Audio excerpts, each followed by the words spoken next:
back up in our Septuagint reading. This is the Old Covenant, commonly called the Old Testament, Value 1 from Charles Thompson back in the 1800s. And we are in Genesis chapter 16. If you've been following, you will remember some of these chapters. I mean, I just don't even see the numbers to where I just keep reading. Forgive me if I don't stop and say, oh, chapter 17, chapter 18. It just all blends in. Excuse me. All right, Genesis chapter 16. It is written, still Sarah, the wife of Abram, did not bear him children.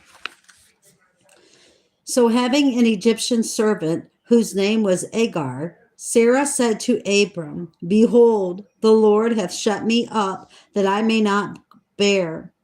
Go in therefore to my maid, that I may have children by her.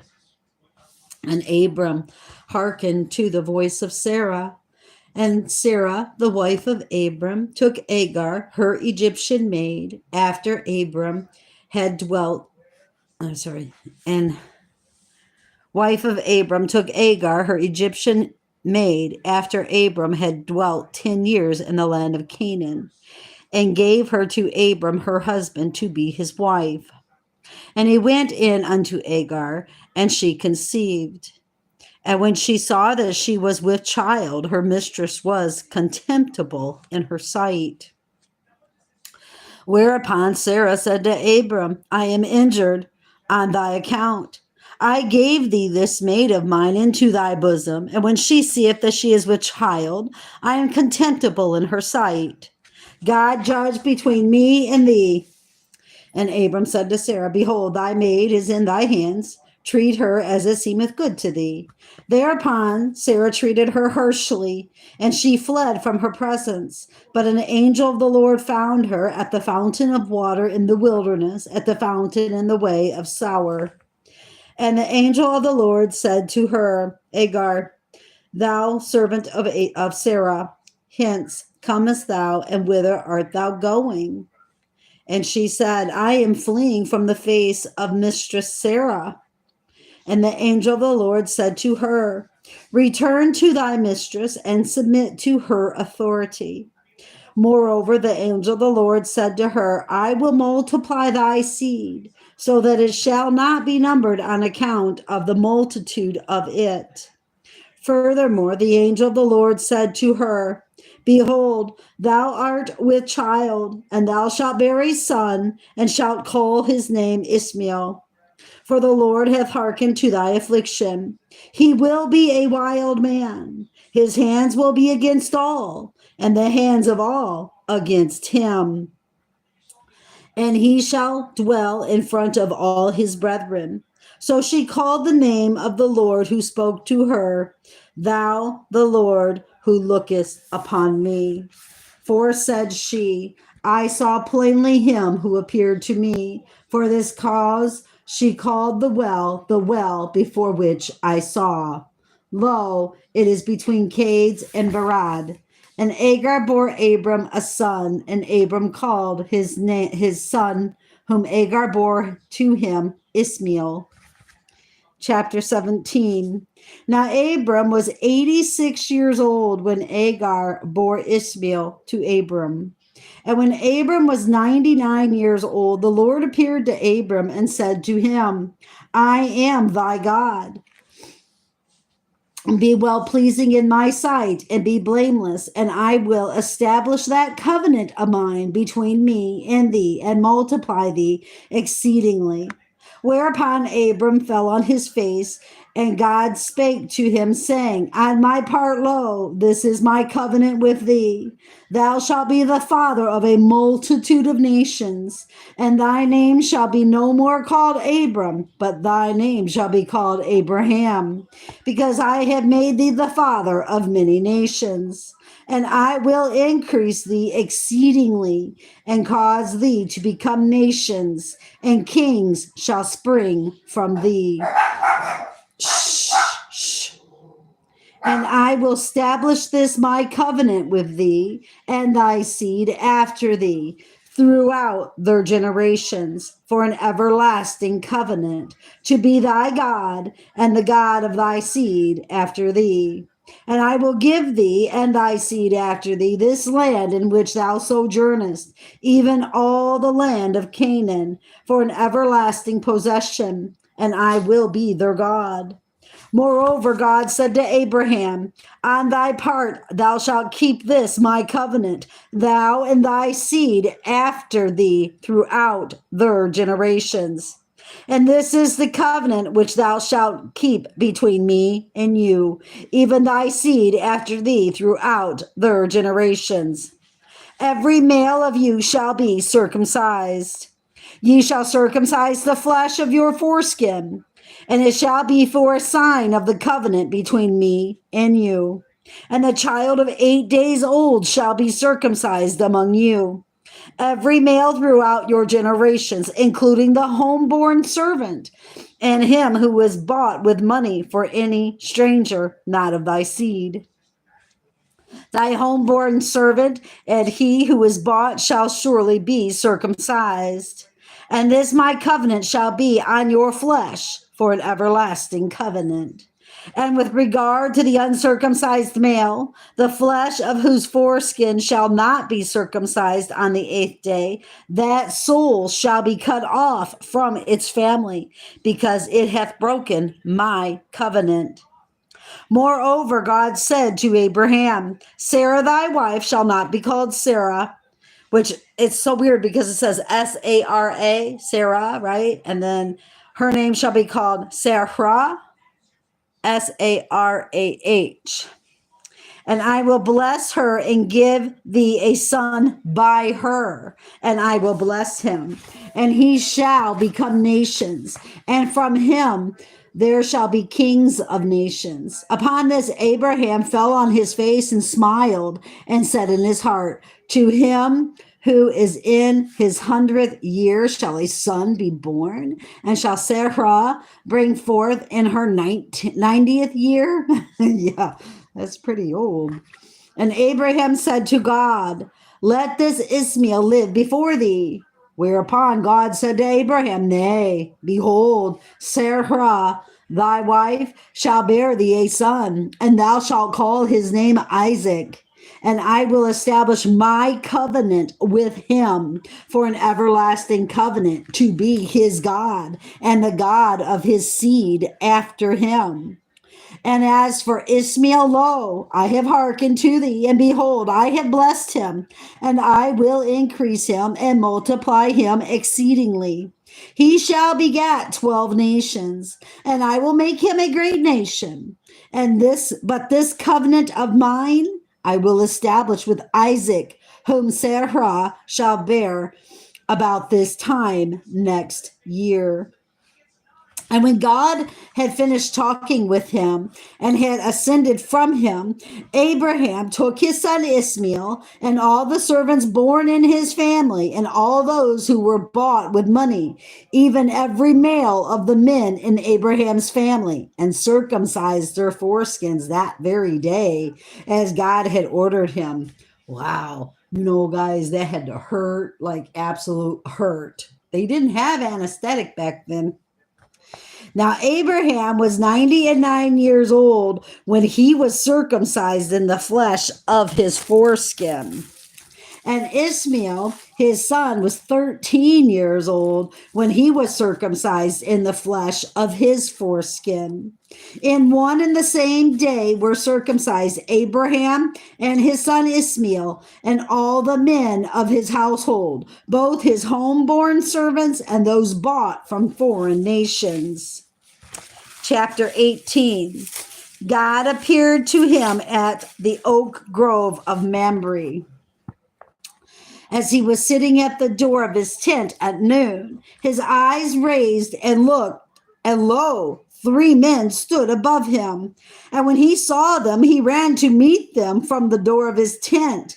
And having made obeisance to the ground, he said, my Lord, if I have found favor in thy sight, pass not by thy servant. Let water, I pray thee, be brought, and let your feet be washed, and refresh yourselves under this tree. and I will fetch bread that you may eat. And after that, you may proceed on your journey, inasmuch as you have turned aside to your servant. Whereupon he said, do as thou hast said. Then Abraham hastened to the tent of Sarah and said to her, haste and mix up 3 measures of fine flour and make cakes on the hearth. Then Abraham ran to the herd and took a calf tender and good and gave it to a servant and urged him to dress it quickly. And he took butter and milk and the calf which he had dressed and set it before them, and they ate. And he stood by them under the tree. And he said to Abraham, where is Sarah thy wife? And Abraham said, behold, in the tent. Then he said, I will return and come to thee about this time 12 months, and Sarah thy wife will have a son. And Sarah heard, being at the door of the tent behind them. Now Abraham and Sarah were far advanced in life, and it had ceased to be with Sarah after the manner of women. So she already went through menopause, it sounds like.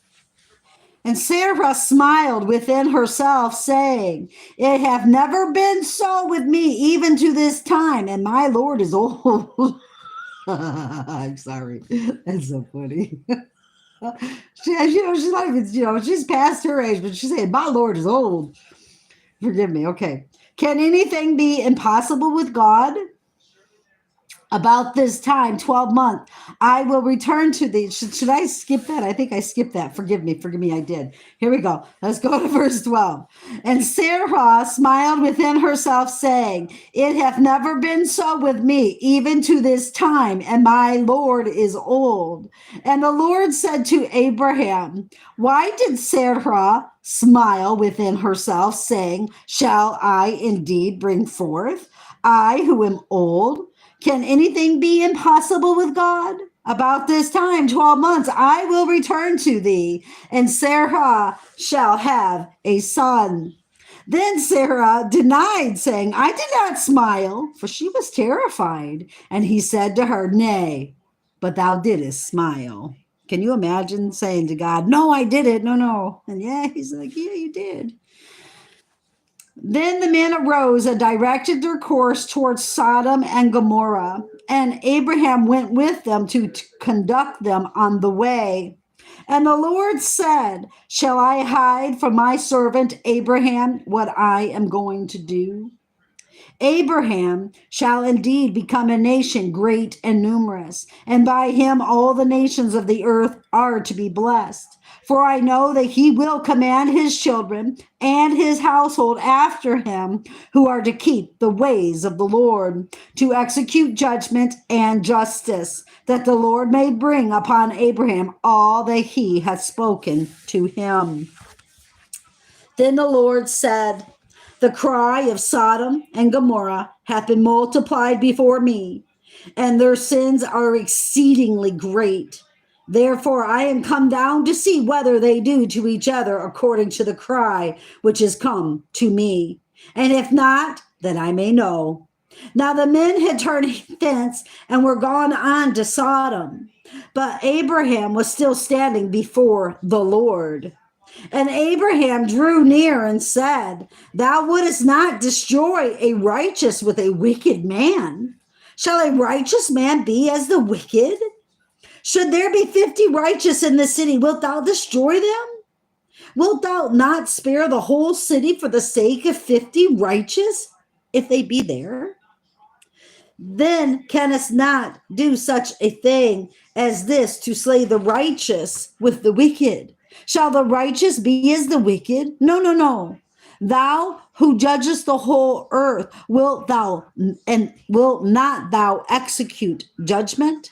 And the Lord said, if there be among the Sodomites 50 righteous men in the city, I will spare the whole city and the whole place for their sake. Then Abraham answered and said, now I have taken upon me to speak to my Lord, for I am but dust and ashes. But If the 50 righteous be lessened to 45, wilt thou for want of the 5 destroy the whole city? And he said, I will not destroy it if I find there 45. And Abraham proceeded farther to speak to him and said, but if there be found there 40, and he said, for the sake of the 40, I will not destroy it. Then Abraham said, wilt thou, O Lord, be offended if I speak? But if there be found there 30, and he said, I will not destroy it for the sake of 30. Again, Abraham said, since I am permitted to speak to the Lord, if 20 be found there, and he said, I will not destroy it if I find 20 there. And Abraham said, wilt thou, O Lord, be offended if I speak yet once more? But if 10 be found there, and he said, for the sake of 10, I will not destroy it.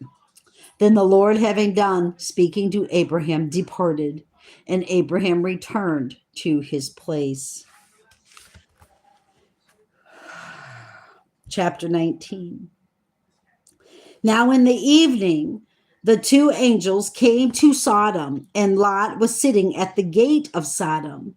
And upon seeing them, Lot arose to meet them, and made obeisance with his face to the ground, and said, I entreat you, my lords, turn aside to the house of your servant, and tarry all night, and wash your feet, and rising early in the morning, you may proceed on your journey. And they said, no, we will lodge in the street. Then he pressed them, and they went home with him.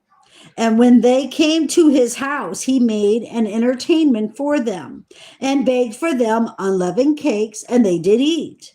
But before they went to rest, the men of the city, the Sodomites, surrounded the house, both young and old, all the people in a body. And they called out Lot and said to him, where are the men who came to thee this night? Bring them out to us, that we may know them. Whereupon Lot went out to them into the porch and shut the door after him. And he said to them, you must not, brethren, commit such wickedness. I have 2 daughters who have not known man. Let me bring out these to you, and use them as you please. Only do no injury to these men, inasmuch as they have come under the shelter of my roof. And they said to him, be gone there. Thou camest to sojourn, didst thou also to be our judge? Now therefore we will entreat thee worse than them. And they pressed violently against the man Lot, and came near to break open the door. When the men stretched forth their hands and pulled Lot to them into the house, and shut the door of the house, and smote with blindness the men who were at the door of the house, both small and great, so that they were tired seeking the door. Then the men said to Lot, hast thou here sons-in-law, or sons or daughters? Or if thou hast any other in this city, take them out of this place, for we are going to destroy this place. For their cry is come up before the Lord, and the Lord hath sent us to destroy it. Upon this, Lot went out and spoke to his sons-in-law, who had betrothed his daughters. I knew that. Everyone was like, he had 4 daughters. No, he didn't. He had those 2 daughters, and they were virgins, and they were betrothed. And at that time, back then, just like with Joseph and Mary, they were considered married, but they weren't really married yet. Yep, right there, right there. I knew that. That's exciting when you figure something like that out. Okay. Let me continue. I'm sorry. I get so excited sometimes. Right here. Let's go to verse 14 again. Upon this, Lot went out and spoke to his sons-in-law who had betrothed his daughters, and said, arise and depart from this place, for the Lord is going to destroy this city. But he seemed to his sons-in-law to be mocking. Now when it was break of day, the angels hurried Lot, saying, arise and take thy wife and thy 2 daughters, whom thou hast, and get away, lest thou also perish for the iniquities of this city. But they were confounded. So the angels took hold of his hand and the hand of his wife and the hands of his 2 daughters, as the Lord spared him. And having led them out, they said, "Escape for thy life. Look not back, nor stop in any part of the plain around. Escape to the mountains, lest peradventure thou be overtaken." Thereupon Lot said to them, "I beseech thee, O Lord, since thy servant hath found favor in thy sight, and thou hast magnified thy kindness, and that thou dost for me to save my life, I cannot escape to the mountains. Peradventure the calamity may overtake me, and I shall die. Behold, that city is nigh for me to flee to. It is little, and thither I can escape. Is it not little? And my soul shall live by thy means." And he said, "Behold, I have indulged thee also in this matter, so as not to destroy that city of which thou hast spoken. Haste therefore to escape thither, for I cannot do anything till thou get there." For this cause he called the name of that city Segor. The sun was risen on the earth when Lot entered Segor, and the Lord rained upon Sodom and Gomorrah brimstone and fire from the Lord out of heaven. And he overthrew these cities and all the circumjacent countries, and all the inhabitants of those cities, and all the productions of the ground. And Lot's wife, having looked back, was turned into a pillar of salt. And Abraham went early in the morning to the place where he had stood before the Lord. And he looked towards Sodom and Gomorrah and towards the circumjacent plain. And he beheld, and lo, a flame ascended out of the earth like the smoke of a furnace. And when God destroyed all the cities of that neighborhood, he remembered Abraham and sent Lot out from that destruction. Now, when the Lord had destroyed these cities in which Lot had dwelt, Lot went up out of Segor. He and his 2 daughters with him settled in the mountains, for he was afraid to dwell in Segor. So he and his 2 daughters with him took up their abode in a cave. And the elder said to the younger, "Our father is old, and there is none in this land who will come in unto us, as is customary in all the earth. Come, let us make our father drink wine, and we will lie with him, that we may raise up seed from our father." So they made their father drink wine that very night. And the elder, having gone in, lay with her father that night. And he knew not when she lay down, nor when she arose. Boy, he must have really had a lot of wine. And on the next night, the elder said to the younger, "Lo, I lay with our father last night. Now let us make him drink wine this night also. And do thou go in and lie with him, and let us raise up seed from our father." So they made their father drink wine that night also. And the younger went in and lay with her father. And he knew not when she lay down, nor when she arose. Thus the 2 daughters of Lot conceived by their father. The eldest bore a son and called his name Moab, saying, "From my father." He is the father of the present Moabites. And the youngest also bore a son and called his name Ammon, saying, "Son of the same as I." He is the father of the present Ammonites. Chapter 20. Now Abraham had removed thence into the south country, and made his abode between Cades and Sour, and sojourned among the Gerarites. And Abraham said of Sarah his wife, "She is my sister." For he was afraid to say, "She is my wife," lest the men of the city should kill him on her account. And Amalek, the king of the Gerarites, sent and took Sarah. And God came to Amalek in a dream by night and said, "Behold, thou diest for this woman whom thou hast taken, for she is the man's wife." Now Amalek had not touched her. And Amalek said, "O Lord, wilt thou destroy an unknowing and righteous nation?" Did he not tell me she is my sister? And did not she say to me, he is my brother? With a pure heart and innocent hands, I have done this. And God said to him in a dream, I know indeed that with a pure heart thou hast done this. And out of compassion, I withheld thee from sinning against me. For this cause, I suffered thee not to touch her. Now, therefore, restore the man his wife, for he is a prophet, and he will pray for thee, and thou shalt live.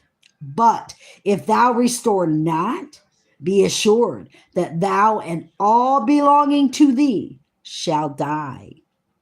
And Amalek arose early next morning and called all his servants and related all these things in their hearing. And all the men were exceedingly terrified.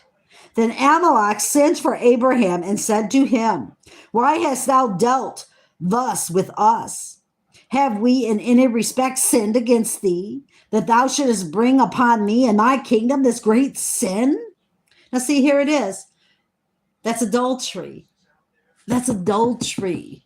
People's not getting this. God hates adultery, guys. He really seriously does. And he prevented Amalek from committing adultery. Oh, let's see. I get so excited. I'm so sorry. Here we go. Verse 10. Thou hast done to me what no one should do. Moreover, Amalek said to Abraham, What didst thou see that thou shouldest do this? And Abraham said, I indeed thought, as there is no worship of God in this place, they will kill me for my wife's sake. And indeed, of a truth, she is my sister by the same father, but not of the same mother. So she became my wife. And when God led me out from my father's house, I said to her, Thou wilt do me this kindness. To what place soever we come, say of me, he is my brother. Then Amalek took 1,000 didrachms.